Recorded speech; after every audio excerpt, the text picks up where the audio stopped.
Hi everyone, welcome to my channel. তো সবাইকে জানাই শুভ উল্টো রথযাত্রার শুভেচ্ছা। গিয়েছিলাম আমরা উল্টো রথে দিন, আর ভাবলাম তোমাদের সাথে শেয়ার করি ভিডিওটা। আর যেটা ভীষণই ভিড় হয়েছিল একদম, আর আমরা রথটা ঠিকঠাক দেখতে পারিনি কারণ অনেকটা লেট করে গিয়েছি। দেন ওখান থেকে আমরা প্রথমত পাঁপড় নিয়েছিলাম, কারণ রথযাত্রা মানে হচ্ছে পাঁপড় ভাজা থেকে স্টার্ট, যেটা ছাড়া একদমই রথের মেলা অসম্পূর্ণ।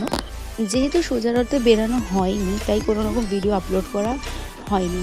তাই এখান থেকে দেখো প্রথমত পাঁপড় খেলাম, দেন হচ্ছে এখান থেকে ঘুগনি নিয়ে খেলাম। আর মেলা মানে হচ্ছে কিছু না কিছু খাই, যেটা আমি সবসময় খেয়ে থাকি। তোমরা যারা ভিডিও দেখো তারা নিশ্চয়ই জানো আমি কতটা ভালোবাসি।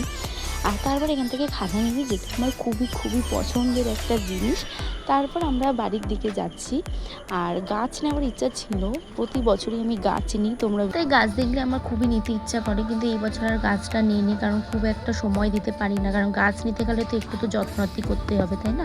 তাই ভিডিওটা আজকে